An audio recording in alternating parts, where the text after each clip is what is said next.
Hello everyone, हमारा next chapter है रोग एवं उपचार। ठीक है, तो पहला जो उसमें टॉपिक है वो है विषाणु से जो रोग होते हैं। आ जाइए, पहला क्वेश्चन देखते हैं। इसका पूछा है जीवाणु भोजी यानी बैक्टीरियोफेज क्या है। ठीक है, तो ये है जीवाणु को संक्रमित करने वाला विषाणु, वायरस है ये। जीवाणु भोजी एक प्रकार का वायरस होता है जो जीवाणुओं को संक्रमित करता है, जीवाणुओं को संक्रमित करता है, बैक्टीरिया को संक्रमित करता है, और ये खुद क्या है, वायरस है। अन्य प्रकार के वायरस की भांति इसमें प्रोटीन की परत तथा इसके भीतर न्यूक्लिक अम्ल पाया जाता है, डीएनए या फिर आरएनए। क्वेश्चन नंबर सेकंड, निम्नलिखित में से किसकी कोशिका में कोई एंजाइम नहीं होता है।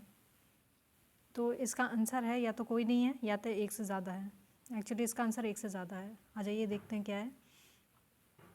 विषाणु शब्द की उत्पत्ति लैटिन शब्द वायरस से हुई है। विषाणु मतलब वायरस, ठीक है, हिंदी का विषाणु, इंग्लिश का वायरस, जिसका शाब्दिक अर्थ विषधन अणु है। ये अकोशिकीय अति सूक्ष्म जीव हैं। क्या हैं? अकोशिकीय हैं। वायरस के बारे में पूछ सकता है कि वायरस के लक्षण क्या है, मतलब लक्षण नहीं, वायरस कहते किसे हैं, क्या है वायरस। तो अकोशिकीय अति सूक्ष्म जीव हैं जो केवल जीवित कोशिका में ही वंश वृद्धि कर सकते हैं। यानी कि जीवित, मान लीजिए हम मनुष्य हैं, इंसानों से लेकर जानवर, किसी में भी हो सकता है। ठीक है, जानवरों में अभी लंपी वायरस का नाम सुना होगा आपने। सामान्यतः विषाणुओं में एंजाइम अनुपस्थित होता है। क्या होता है?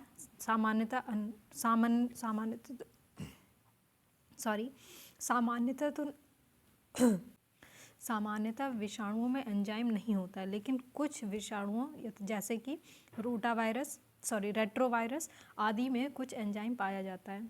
किसमें? रेट्रोवायरस में क्या पाया जाता है? एंजाइम पाया जाता है। रासायनिक दृष्टि से विषाणु प्रोटीन आवरण से घिरे क्या होते हैं? न्यूक्लिक अम्ल के खंड हैं ये। विषाणु पोषक कोशिकाओं के बाहर न तो कोई जैव क्रिया कर सकते हैं, न ही इसका द्विगुणन हो सकता है। लाइकेन, जीवाणु तथा शैवाल में भी एंजाइम उपस्थित होता है। तो ठीक है, पहले तो ये बोला कि एंजाइम ज़्यादातर विषाणुओं में नहीं होता है, लेकिन रेट्रोवायरस जैसे कुछ ऐसे विषाणु हैं जिनमें एंजाइम होता है। उसके अलावा लाइकेन हो गया, जीवाणु हो गया, शैवाल हो गया, उसमें भी एंजाइम उपस्थित होता है। क्वेश्चन नंबर 3, निम्न में से कौन सा रोग कीट के काटने से होता है। अभी तो पहले देखें कीट कहते किसे हैं। ठीक है, इसकी प्रॉपर एक डेफिनेशन है, 3 से 4 लक्षण होते हैं, वो होने चाहिए। तो इसका मतलब ये हुआ कि अगर इसका आंसर डेंगू है तो इसका मतलब मच्छर जो है वो कीट में आ गया। ठीक है, और इसके अलावा ये कैसे कैसे होता है, तो मतलब किसके काटने से होता है, किस तरीके के मच्छर के काटने से होता है। तो ये क्यूलेक्स फैटिगेंस, ठीक है, और एडीज एल्बोपिक्टस और एडीज एजिप्टी, नाम याद करना पड़ेगा। ठीक है, हालांकि अच्छी बात यह है कि अभी भी साइंस में रिपीटेड क्वेश्चन ही आते हैं। तो ये बहुत सालों से, अगर आपने मतलब अगर आप कुछ सालों से भी तैयारी कर रहे हो, ठीक है, या ग्रेजुएशन के जस्ट बात कर रहे हो, तो आपको थोड़े बहुत नाम चीज़ें याद होंगी। क्वेश्चन नंबर 4, डेंगू एक बुखार है जो उत्पन्न होता है तथा दूसरे मनुष्यों में पहुंचता है। तो ठीक है, वायरस और मादा एडीज मच्छर द्वारा होता है। ठीक है, ऑप्शन सही है पहला। डेंगू बुखार में मानव शरीर में निम्नलिखित की कमी हो जाती है। किसकी कमी हो जाती है? प्लेटलेट्स की होती है। पहले के चैप्टर्स में मैंने एक बार, मुझे याद है, मैंने डेंगू के बारे में बताया था कि प्लेटलेट्स कम हो जाते हैं। और दिक्कत यह है कि अगर एक निश्चित संख्या से भी कम हो गया तो बॉडी में ब्लड मतलब लीकेज, या जो बोल दीजिए रक्तस्राव जिसे वो बोलते हैं, कि वो होने लगता है, ब्लड लॉस होने लगता है बॉडी से। ठीक है, वो बहुत बहुत दिक्कत हो जाती है। शायद नसों में होता है या बॉडी के अंदर ही होता है, एग्जैक्टली मुझे नहीं पता है, लेकिन हाँ यहाँ तक कंडीशन पहुँच जाती है अगर बहुत सीरियस हो गया डेंगू, तो इसीलिए लोग तुरंत इसका उपचार करना स्टार्ट कर देते हैं। क्वेश्चन नंबर 6, पीला बुखार निम्नलिखित के द्वारा फैलाया जाता है, इनमें से कोई नहीं। ठीक है, पीत ज्वर या येलो फीवर एक संक्रामक रोग है। इस रोग का कारक एक सूक्ष्म जीवाणु होता है जिसका संचरण एजिड जाति एडीज जाति के मच्छरों द्वारा होता है। क्वेश्चन नंबर 7, निम्नलिखित रोगों में से कौन सा टाइगर मच्छरों द्वारा संचालित नहीं होता है? तो ठीक है, ये ठीक है, टाइगर मच्छर की ही बात कर रहा है, यानी टाइगर मच्छर बोले तो कौन? Aedes albopictus. तो कौन कौन होता है? एक तो पीच ज्वर अभी हमने देखा, डेंगू हमने देखा, और चिकनगुनिया भी होता है, लेकिन जापानी इंसेफ्लाइटिस नहीं होता है। तो जापानी इंसेफ्लाइटिस किस वायरस के कारण से होता है? तो ये फ्लेवी विराइडी कुल के विषाणु के द्वारा होता है। इस विषाणु के वाहक सिर्फ क्यूलेक्स प्रजाति के मच्छर होते हैं, ठीक है, टाइगर मच्छर नहीं होते, एडिस एल्बोपिक्टस नहीं होते मच्छर ही हैं, लेकिन वो दूसरे टाइप के मच्छर होते हैं। ठीक है, ये हो गया। इसे बोलते हैं क्यूलेक्स ट्रेटिनियोरिंकस, ठीक है, खतरनाक नाम रख देते हैं लोग भी। ओके, आगे आ जाइए। इस विषाणु से मानव एवं जंतु संक्रमित होते हैं, यानी कि ये जो जापानी इंसेफ्लाइटिस है इसके बारे में बता रहा है, उसके वायरस के बारे में बता रहा है कि इस वायरस से जो इंसान है वो भी संक्रमित होता है, जो जंतु है वो भी संक्रमित होता है। मुख्यतः सुअर और जंगली पक्षी इससे संक्रमित होते हैं, ठीक है। और अगर जापानी इंसेफ्लाइटिस हो गया तो आपने सुना होगा पिछले कुछ सालों में, अभी तो थोड़ा कम हो गया है, पिछले कुछ सालों में गोरखपुर के आसपास के क्षेत्र में ये बीमारी बच्चों में बहुत ज़्यादा हो रही थी। तो ये मस्तिष्क को प्रभावित करता है, और इसीलिए जो सुअर वगैरह हैं उनको मानव बस्ती से थोड़ा दूर रखा ही जाता है, लेकिन भारत की कंडीशन ऐसी नहीं है, इस वजह से ऐसी चीज़ें बहुत बड़े लेवल पे हो जाती हैं। क्वेश्चन नंबर 8, जापानी इंसेफ्लाइटिस का कारक विषाणु मनुष्य शरीर के किस हिस्से को संक्रमित करता है? तो ये मस्तिष्क को करता है, बच्चों में होता है, तो बच्चों में नहीं, सॉरी, मतलब कहने का मतलब है होता है जिस भी मनुष्य में, बच्चे से लेकर बड़े में, तो वो मस्तिष्क को ही करता है। क्वेश्चन नंबर 9, जापानी इंसेफ्लाइटिस का कारण वायरस। सुअरों को मानव रिहायशी क्षेत्र से दूर रखना किसके उन्मूलन में सहायक है? जापानी इंसेफ्लाइटिस। हाइड्रोफोबिक किसके द्वारा होता है? विषाणु के द्वारा। हाइड्रोफोबिया क्या है? पानी से जो डर लगता है लोगों को, ठीक है, झील हो गया, नदी हो गया, समुद्र हो गया, पानी से घबराते हैं, तैरने से घबराते हैं। हाइड्रोफोबिया को पहले रेबीज़ कह के ही बुलाया जाता था, या उसका ही पुराना नाम है। रेबीज़ का विषाणु केंद्रीय नाड़ी तंत्र को प्रभावित करता है, नर्वस सिस्टम जो होता है, सेंट्रल नर्वस सिस्टम बोलते हैं उसको। क्वेश्चन नंबर 12, मस्तिष्क या मेरुरज्जु पर चढ़ी झिल्ली में सूजन आ जाने से होने वाला रोग क्या है? तो वो है मेनिंजाइटिस। देखिए, म से मस्तिष्क, म से मेरुरज्जु और म से मेनिंजाइटिस। मेनिंजाइटिस वायरस बैक्टीरिया तथा अन्य माइक्रो ऑर्गेनिज्म के संक्रमण से मस्तिष्क तथा मेरुरज्जु पर चढ़ी झिल्ली में सूजन आ जाने से होने वाला रोग है। क्वेश्चन नंबर 13, भारत में जन्मे प्रत्येक 200 शिशुओं में एक अतिसार से मर जाता है। अतिसार बोले तो डायरिया, ठीक है। डायरिया में क्या होता है? जैसे दूषित पानी या दूषित खाना खा लिया, तो उसकी वजह से इसका ऐड आता था DD1 पे, नेशनल चैनल, DD1 जो नेशनल चैनल है उस पर आता था पहले, अभी भी पता नहीं आता है कि नहीं।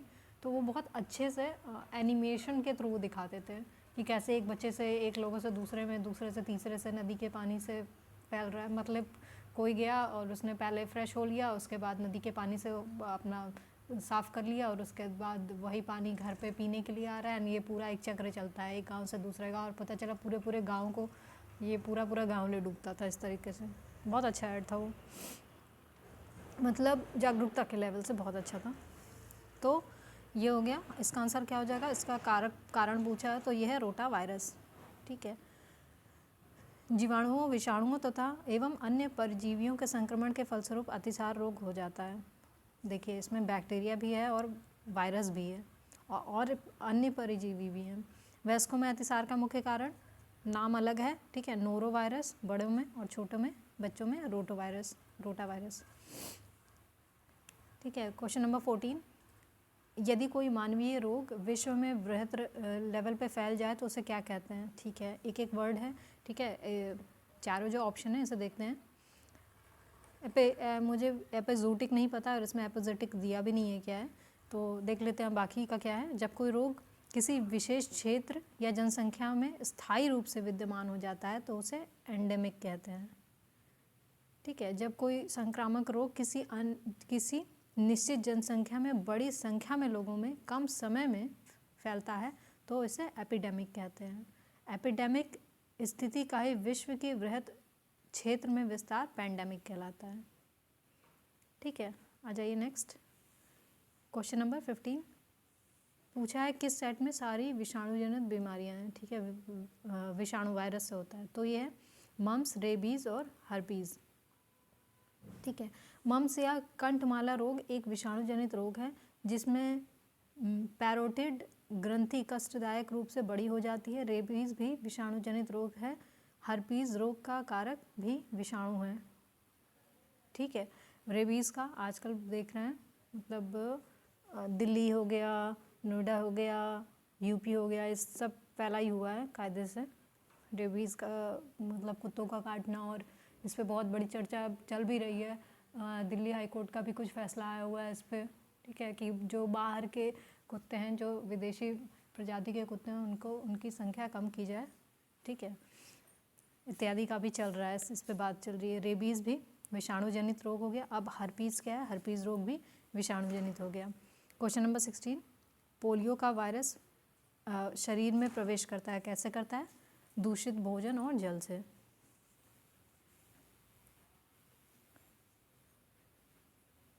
पोलियो एक संक्रामक रोग है, ठीक है, जो कि पोलियो मेलाइटिस विषाणु द्वारा होता है। किससे होता है? वायरस द्वारा होता है।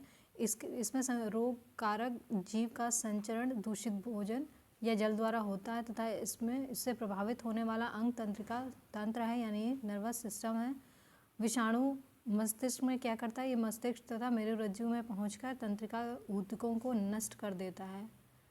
परिणाम यह होता है कि मस्तिष्क पेशियों को कार्य करने का जो निर्देश देता है उसे तंत्रिकाएं उन तक पहुंचने में अक्षम हो जाती हैं और पैरों में पक्षाघात यानी पैरालिसिस हो जाता है। देखिए, बॉडी से मतलब मेन जो मस्तिष्क है उससे बॉडी से सारी चीज़ें जो हैं वो नसों के द्वारा ही जुड़ी होती हैं, तो वो उन नसों को ही उन ऊतकों को ही नष्ट कर देता है ये वायरस। तो क्या होता है, वो इन्फॉर्मेशन मस्तिष्क तक नहीं पहुंच पाती और पैरों में पैरालिसिस हो जाता है इस वजह से।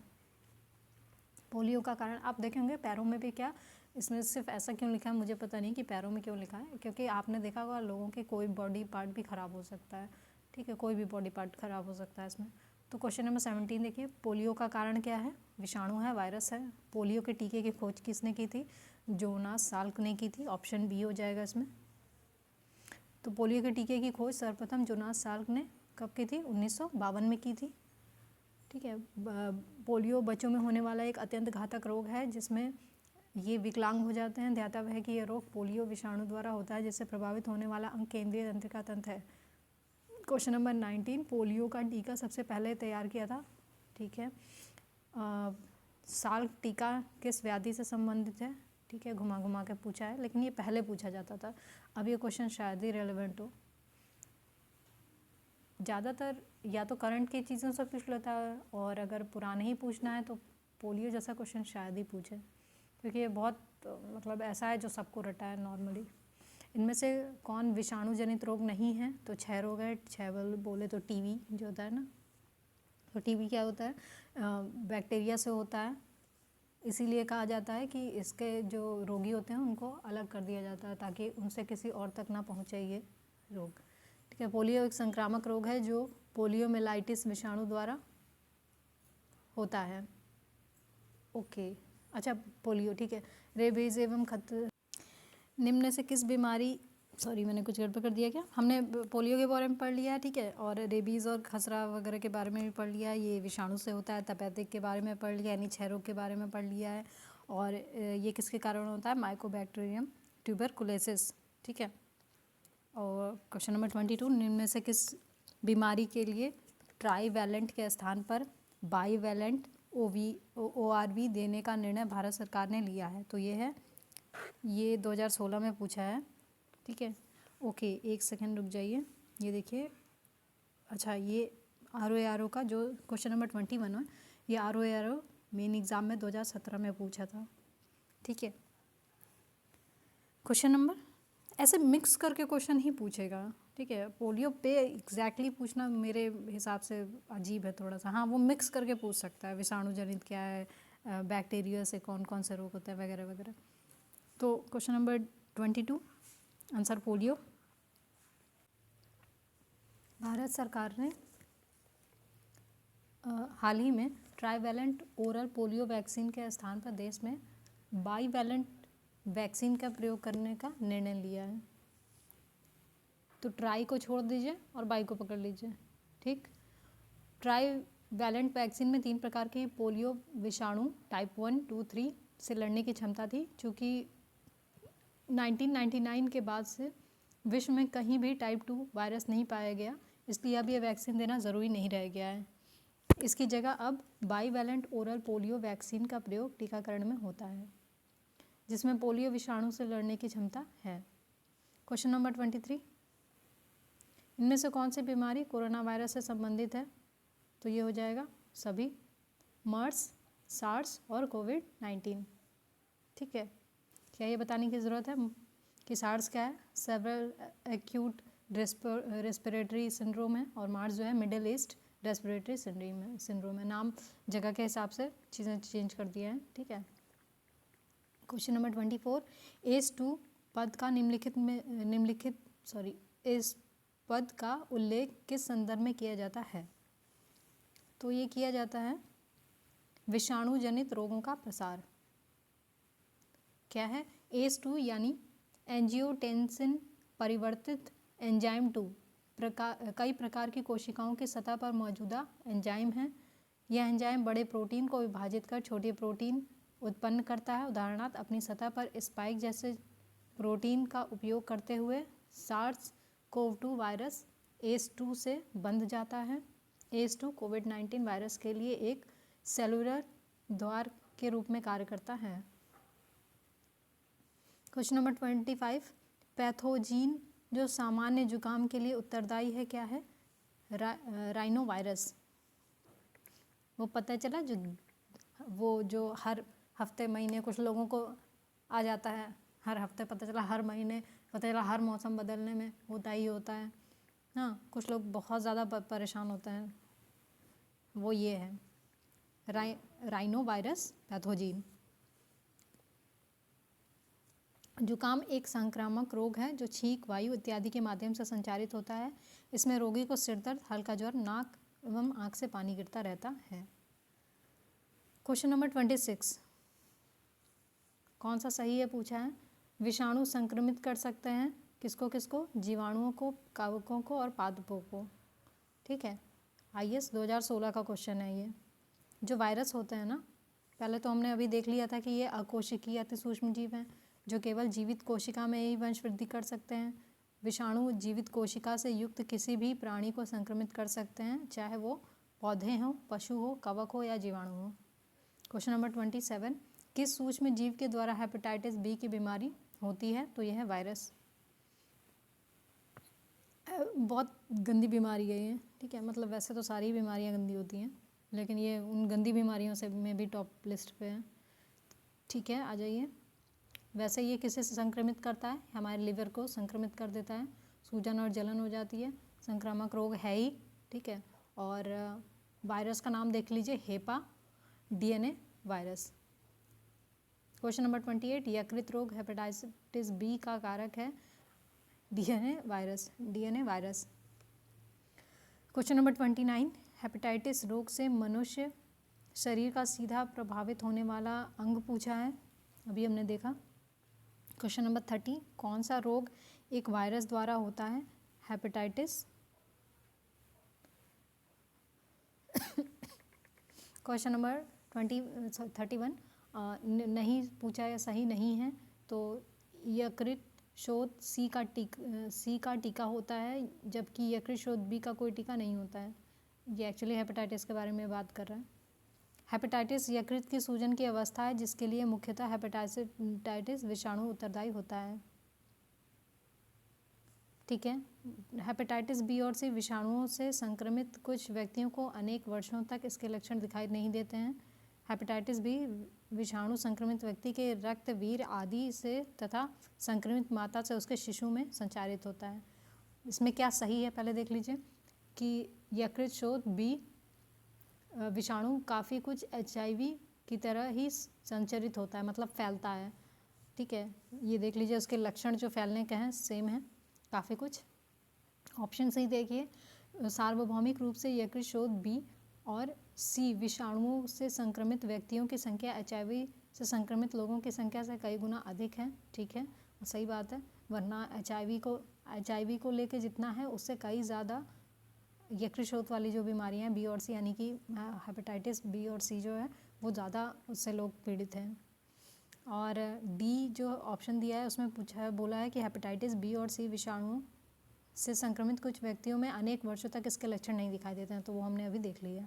ठीक, क्वेश्चन नंबर, अच्छा इसमें आगे भी है, क्या कह रहा है, इस प्रकार हेपेटाइटिस बी विषाणु काफ़ी कुछ HIV की तरह ही संचारित होता है। ठीक है, तो एक रिपोर्ट है WHO की, इसके अनुसार लगभग 240 मिलियन लोग हेपेटाइटिस बी से तथा 71 मिलियन लोग हेपेटाइटिस सी वायरस से संक्रमित हैं। दूसरी ओर अब तक 70 मिलियन से कुछ अधिक लोग HIV विषाणु से संक्रमित हुए हैं, जिनमें से लगभग 35 मिलियन की मृत्यु हो चुकी है। और उल्लेखनीय है कि हेपेटाइटिस बी का टीका होता है जबकि सी का टीका उपलब्ध नहीं है। ठीक है। विश्व हेपेटाइटिस दिवस किस दिन मनाया जाता है? 28 जुलाई को।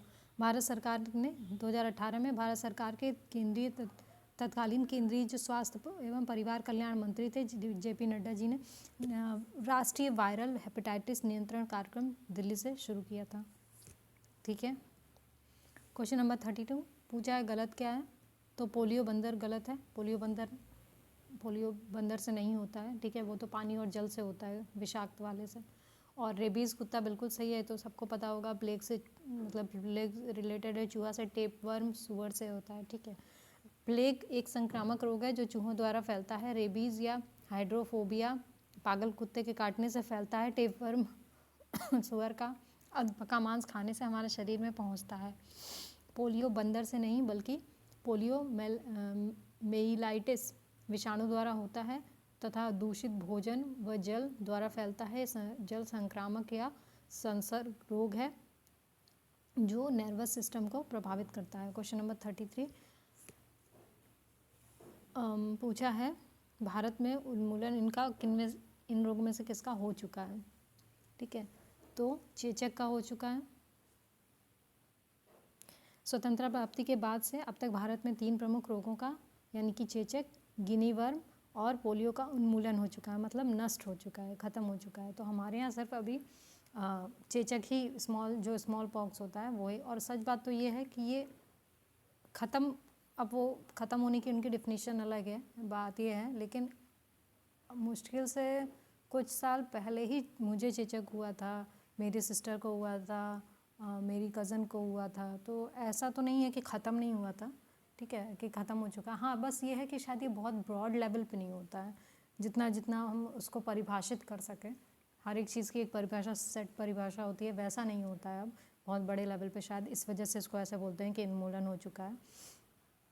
तो इसका आंसर हो जाएगा, ये तो हमने देख लिया कि चेचक का उन्मूलन हो चुका है, लेकिन और किसका नहीं हुआ? डिप्थीरिया और छोटी माता यानी चिकन पॉक्स का नहीं हुआ है।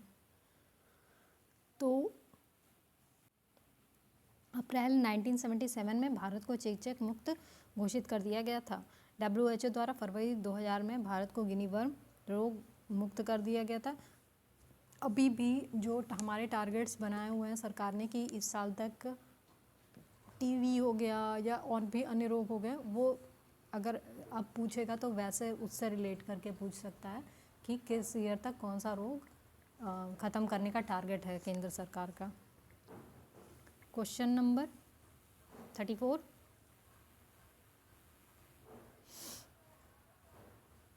एड्स का संचरण होता है, किससे होता है? तो एक तो ये ठीक है, संभोग वाली बात सही है। रक्त से भी हो जाता है, रक्तदान बोलते हैं उसे। और अपरा प्लेसेंटिया के संपर्क से, ठीक है। और मच्छरों और अन्य रक्त चूसक कीटकों का काटने से वगैरह से नहीं होता है, ठीक है। एड्स रोग HIV द्वारा होता है, ठीक है। HIV क्या है? वायरस है, और एड्स क्या है? रोग है, जिसमें शरीर में रोग प्रतिरोधक क्षमता क्षीण हो जाती है। यह एक अत्यंत घातक और जानलेवा रोग है जो कि लैंगिक संभोग, दूषित रक्त प्रदान, संक्रमित माता से अपरा या प्लेसेंटा के संपर्क द्वारा संचरित होता है, किंतु सूखे चुंबन, खांसी, छींक, मच्छर या अन्य रक्त चूसक कीटों के काटने से इस एड्स का संचरण नहीं होता है। क्वेश्चन नंबर 35, HIV एड्स रोग नहीं फैलता है, किससे नहीं फैलता है? मच्छर के काटने से। क्वेश्चन नंबर 36, और बाकी किससे? बाकी तो दिख रहा होगा कि HIV संक्रमित व्यक्ति के रक्त से होता ही है, बिना उबली सुई के प्रयोग से, ठीक है। जो सुई जो मेडिकेशन वाली सुई होती है वो उसकी बात कर रहा है। असुरक्षित यौन संबंध, ठीक है। यहाँ तक हो गया। क्वेश्चन नंबर 36, एक रोगग्रस्त मानव शरीर की निम्न अवस्थाओं पर विचार कीजिए, ठीक है। तो पूछा है कि एड्स के लक्षण क्या क्या हैं, तो ठीक है। एक तो सूजी हुई लसिका पर्व होती है, रात्रि में पसीना आना, वजन घटना, स्मृति का लोप, ठीक।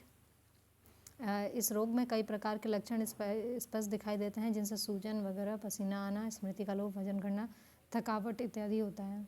और इसमें इतना कमज़ोर हो जाता है व्यक्ति कि कई प्रकार के संक्रमण रोगों के कारण उसकी मृत्यु हो जाती है। मोस्टली केसेस में ऐसा होता है। ओके, आ जाइए क्वेश्चन नंबर 37। पूछा है एड्स में विशिष्ट रक्षा प्रणाली प्रभावित हो जाती है, ठीक है। विशिष्ट रक्षा प्रणाली की बात कर रहा है, ठीक है। तो ये सही बात है। और कथन जो मतलब रीज़न है इसका क्या है कि टी लिम्फोसाइट पूर्णतया नष्ट हो जाते हैं, तो ये सही है। और आर जो है वो एक ही विवेचना सही कर रहा है। टी लिम्फोसाइट पूर्णतया नष्ट हो जाते हैं। जो टी लिम्फोसाइट एक प्रकार की वाइट ब्लड सेल्स हैं, क्या है? श्वेत रक्त कणिकाएँ होती हैं जो रोगों से लड़ने वाले रोग ये क्या करती हैं, ठीक है। श्वेत रक्त कणिकाएँ मतलब प्रतिरक्षा की काम करती हैं। जब HIV का संक्रमण होता है तो ये कोशिकाएं नष्ट हो जाती हैं और शरीर की प्रतिरक्षा प्रणाली भी क्षीण होने लगती है। क्वेश्चन नंबर 38, HIV द्वारा होने वाला रोग है एड्स, ठीक है। ये अत्यंत घातक रोग है, ठीक है। एड्स का पूरा रूप एक्वायर्ड अमीनो डेफिशिएंसी सिंड्रोम है, जिसका अर्थ है शरीर की रोग प्रतिरोधक क्षमता का क्षीण हो जाना। सर्वप्रथम यह रोग 1981 में मध्य अमेरिका में प्रकट हुआ था, किंतु आज यह अनेक देशों में फैल चुका है। T4 लिम्फोसाइट HIV की प्रमुख पोषक या लक्ष्य कोशिका होती हैं, ठीक है। होस्ट की बात कर रहा है। मेनली आपको ये याद रखना है कि हम T4 जो लिम्फोसाइट है वो वाइट ब्लड सेल्स, ठीक है, वाइट ब्लड सेल्स से जुड़ी हुई हैं, और मतलब उनका एक प्रकार है, और उसकी वजह से ही ये सब कुछ खेल चल रहा है। एड्स का कारण क्या है? तो ये है वायरस। ऐसे क्वेश्चन पूछें। एड्स निम्न कारणों में से किसके द्वारा होता है? वायरस। क्वेश्चन नंबर 41, एड्स विषाणु में होता है, क्या होता है? RNA और प्रोटीन होता है। ये अच्छा क्वेश्चन है, इसे याद करें। HIV एक तरह का रेट्रोवायरस है। HIV क्या है? रेट्रोवायरस है। हमने देखा रोटोवायरस अलग है, रोटावायरस अलग है, और रेट्रोवायरस अलग है, ठीक है। सब अलग अलग हैं। तो HIV एक तरह का रेट्रोवायरस है। RNA के निर्माण के लिए आनुवांशिक सूचनाएं देने वाले वायरस के प्रकार को रेट्रोवायरस कहते हैं। RNA के, ठीक। HIV धनात्मक एकल रेशे वाले एकल सिंगल बॉन्डेड जो बोलते हैं RNA की 2 प्रतियों से मिलकर बना होता है, ठीक है। ऐसी 2 होंगी तब। क्वेश्चन नंबर 42, एड्स के लिए उत्तरदायी विषाणु उदाहरण है रेट्रोवायरस का। निम्नलिखित में से कौन से रोग का कारक जीवाणु नहीं होता है? तो बैक्टीरिया, भाई कहाँ है, हो गया, ठीक है। हैजा, काली खांसी और डिप्थीरिया जो है ये बैक्टीरिया से होगा, और एड्स जो है बाकी चलिए नहीं भी पता है, लेकिन एड्स का तो पता होगा ना कि वायरस से है, ठीक है। क्वेश्चन नंबर 44, एड्स किसके कारण होता है? बहुत बार पूछ लिया। क्वेश्चन नंबर 45, निम्नलिखित बीमारियों में से कौन सी टैटू बनवाने के द्वारा एक व्यक्ति से दूसरे व्यक्ति में संचारित हो जाती है टैटू बनवाने से। ठीक है, सिर्फ टैटू बनवा रहे हैं, उससे एक व्यक्ति से दूसरे से संचारित हो जा रही है। आइए इसका आंसर देख लेते हैं क्वेश्चन नंबर 44 का 45। तो ये हो गया 2 और 3। ठीक है, तो हो जाएगा यकृत यानी कि हेपेटाइटिस बी और HIV एड्स। चिकनगुनिया नहीं होगा। ठीक है, टैटू बनवाने से कई प्रकार के संक्रामक का खतरा रहता है। इससे हेपेटाइटिस HIV में भी वो सुई की बात कर रहा है। अब टैटू मेरे शरीर पे बने या XYZ के शरीर पे, उससे क्या लेना देना, लेकिन वो जो सुई यूज़ करते हैं ना, उसे प्रॉपर तरीके से उन्होंने साफ़ किया है कि नहीं, वो चीज़ मायने रखती है। तो इससे हेपेटाइटिस, HIV, ग्रैनुलोमस, केलॉइड जैसे बीमारियां हो सकती हैं। HIV और हेपेटाइटिस B एवं C रक्त के संक्रमण से होने वाली बीमारियां हैं जो टैटू बनाने में प्रयुक्त सुई के कई लोगों पर बार बार इस्तेमाल से हो सकती हैं। चिकनगुनिया वायरस के संक्रमण से चिकनगुनिया रोग हो जाता है जो कि संक्रमित मच्छर से संचरित होता है। चिकनगुनिया मच्छर। अब आप चिकन और मच्छर ऐसे याद रखिए। ठीक है, और क्वेश्चन नंबर 46, आप महसूस करिए कि आप चिकन खा रहे थे और आपको मच्छर ने काट लिया। चिकनगुनिया मच्छर। ठीक, क्वेश्चन नंबर 46, निम्न में से कौन सा, मतलब वो लोग जो खाते हैं, आप नहीं खाते तो कोई बात नहीं। ठीक है, क्वेश्चन नंबर 46, निम्न में से कौन सा प्रभेद भारत में प्रभावी है? तो HIV1C। अब देखिए 1 तो सबके आगे लगा है, सारे ऑप्शंस में लगा है, लेकिन ABCD दिया है तो C की बात कर रहा है। एड्स, HIV, ठीक है, विषाणु जनित, पूरा नाम acquired amino deficiency syndrome, acquired amino deficiency syndrome, रोग यौन संबंधों के कारण, रुधिराधान में अनियमितता, क्योंकि यह जोखिम भरे यौन व्यापार व संक्रमित सुई के उपयोग को बढ़ावा देता है, से फैलता है, समलैंगिक यौन संबंध इसका सबसे प्रमुख कारण है। और इसी वजह से कई बार बहुत सारी सोसाइटीज़ या बहुत सारी कंट्रीज़ जो हैं वो इसके विरोध में रहती हैं, समलैंगिकता के। इसमें रोगी की रोग प्रतिरोधक क्षमता समाप्त हो जाती है, जिससे किसी रोग के विषाणु आसानी से रोग पैदा कर देते हैं। संपूर्ण विश्व में HIV विषाणु के लगभग 9 उप प्रकार प्रसारित हैं। भारत में HIV का C उप प्रकार प्रभावित है। भारत में कौन सा है? C। Okay, question number 47, AIDS निम्न में से किस रोग नाम का संक्षिप्त रूप है? ठीक है, अभी हमने देखा।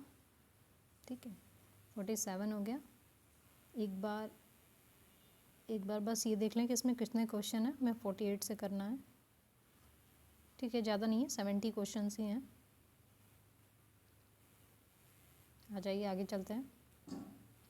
ठीक है, एड्स की खोज किसने की थी? एड्स वायरस जो है उसकी खोज किसने की थी? नाम है उसका STLV 3। तो ये की थी रॉबर्ट गैलो ने। ठीक है, घातक रोग है इत्यादि। क्वेश्चन नंबर 49, एड्स विषाणु के लिए सबसे ज़्यादा आजमाई गई दवा कौन सी है? तो यह है जीडोवुडिन। ये एक प्रकार की एंटी रेट्रोवायरल दवा है जिसे HIV एड्स उपचार के लिए प्रयोग किया जाता है। क्वेश्चन नंबर 50, एलिसा परीक्षण किया जाता है किससे? एड्स पहचानने के लिए। एलिसा किस लिए होता है? एड्स पहचानने के लिए। एलिसा का फुल फॉर्म क्या है? एंजाइम लिंक्ड इम्यूनो सॉर्बेंट ऐसे। ठीक है, क्वेश्चन नंबर 51, किन राज्यों में कौन मई जून 18 2018 में निपा वायरस बीमारी के प्रकोप से चर्चा में था? तो केरल था उस समय, बहुत चर्चा में था। ठीक है, और निपा वायरस ज़्यादातर बैट्स से फैलता है। ठीक है, जानवरों से मनुष्यों में आता है, जूनोटिक बीमारी है। क्वेश्चन नंबर 52, किस रोग को एंटीबायोटिक्स द्वारा ठीक नहीं किया जा सकता है? मीज़ल्स या खतरा? ठीक है, ये मीज़ल्स खतरा बच्चों में होने वाला एक प्रमुख विषाणु जनित वायरल डिजीज़ है जिसको एंटीबायोटिक्स द्वारा ठीक नहीं किया जा सकता, एंटीबायोटिक द्वारा यह जो खसरा है इसको ठीक नहीं किया जा सकता, जबकि विकल्प में शेष रोग जैसे लेप्रोसी, टिटनेस, हैजा विषाणु जनित रोग हैं जिन्हें विभिन्न प्रकार के प्रतिजैविकों द्वारा ठीक किया जा सकता है। ठीक है।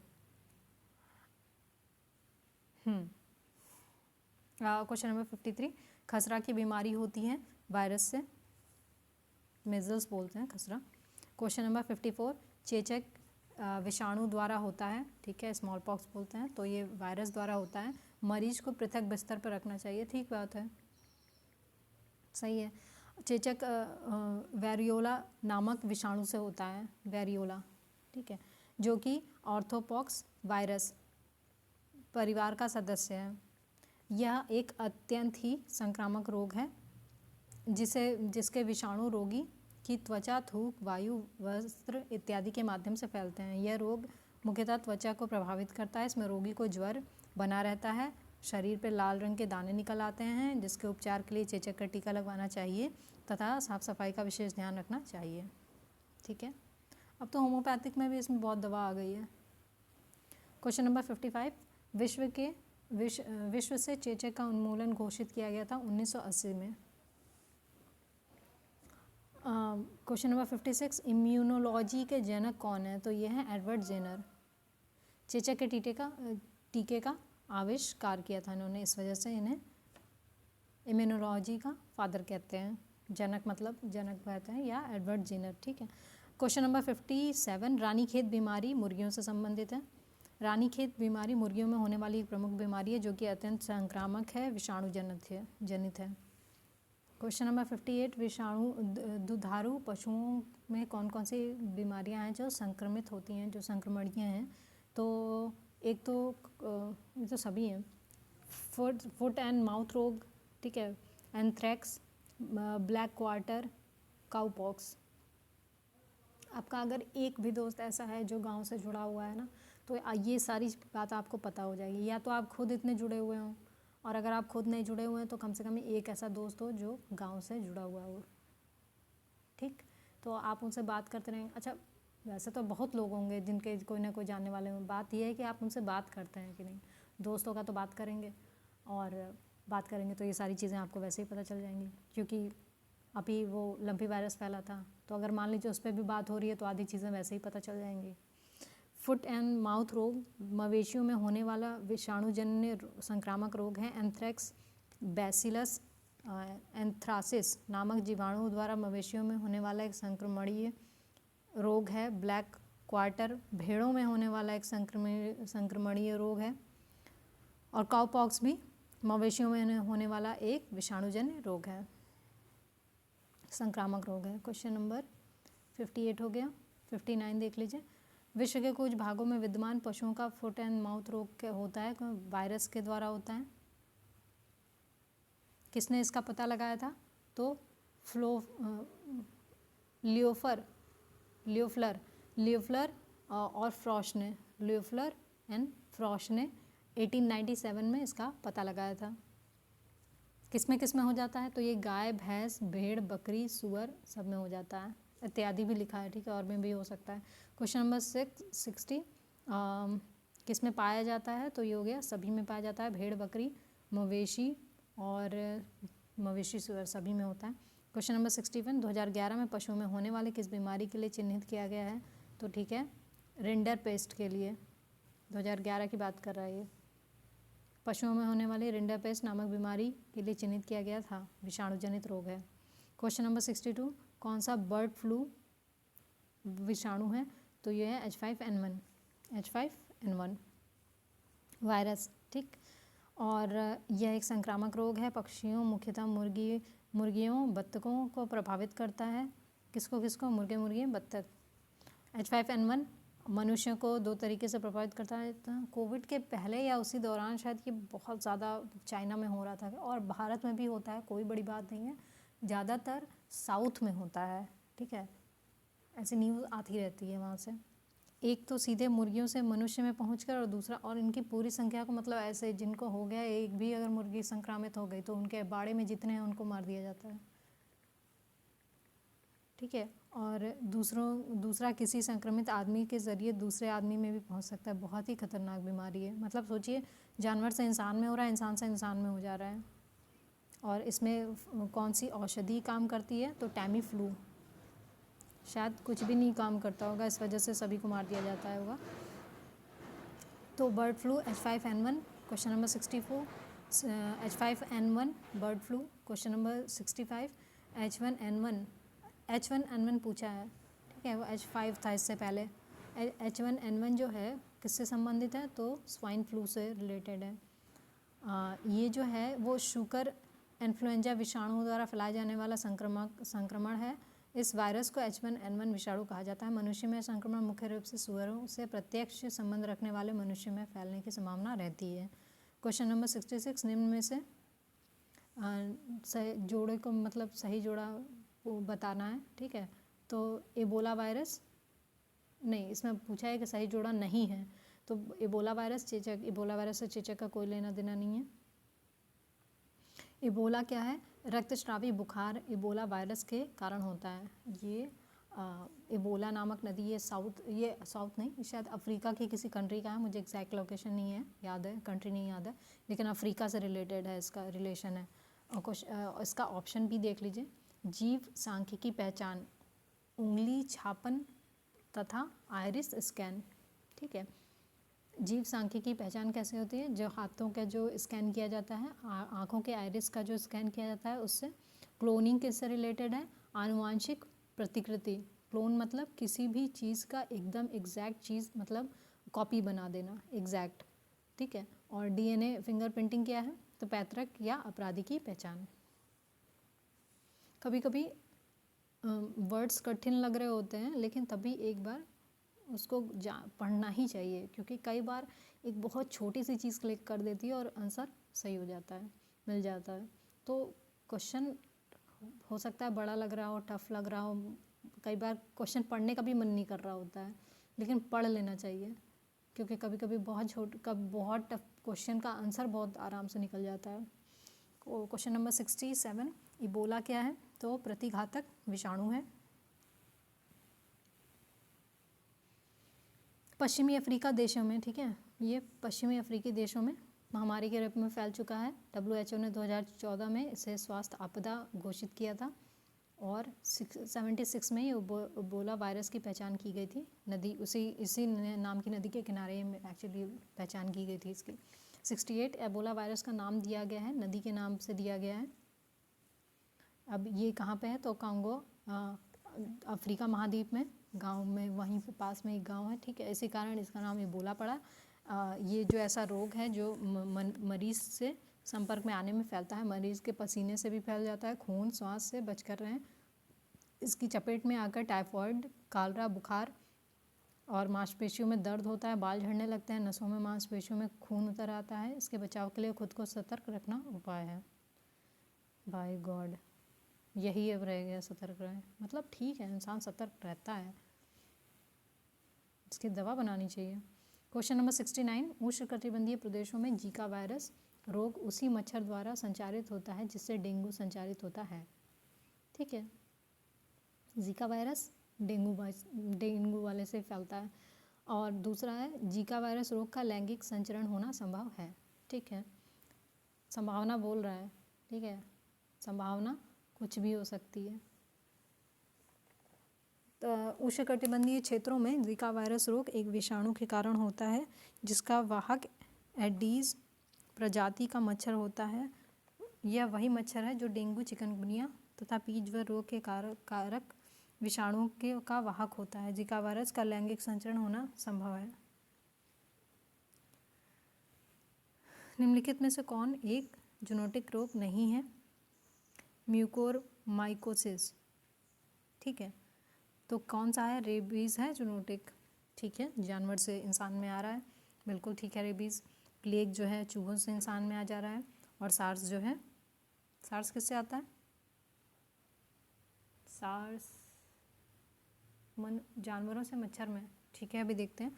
पशुओं के से मानव आबादी में फैलने वाले रोग को जूनोटिक या जूनोसिस कहते हैं। ये विषाणु ये जीवाणु या परजीवी से फैलते हैं। इन रोगों के कुछ उदाहरण हैं Ebola, rabies, malaria, plague, leptospirosis, bird flu, anthrax. ठीक है, ये सारे हैं। ये एक सेकेंड, माइकोसिस, म्यूकोरमाइसिस एक कवक जनित रोग, संक्रामक रोग है जो प्रतिरक्षा प्रणाली वाले व्यक्ति को प्रभावित करता है, कमज़ोर जिसकी होती है, म्यूकोरमाइसिस बोलते हैं उसको। ठीक है, हमारे यहाँ पे चैप्टर कंप्लीट हो गया है। अगला चैप्टर बैक्टीरिया वाले हैं, जो कि बैक्टीरिया से रिलेटेड है, जो कि अगेन बहुत इंपॉर्टेंट चैप्टर हो जाता है। सारी तो बीमारियाँ दे रखी हैं इसमें, आधे तो डॉक्टर खुद ही बन जाए इंसान। ठीक है, इसमें करीबन कितने क्वेश्चन है, 40 क्वेश्चन है। ठीक है, नेक्स्ट वीडियो में करते हैं। Thank you.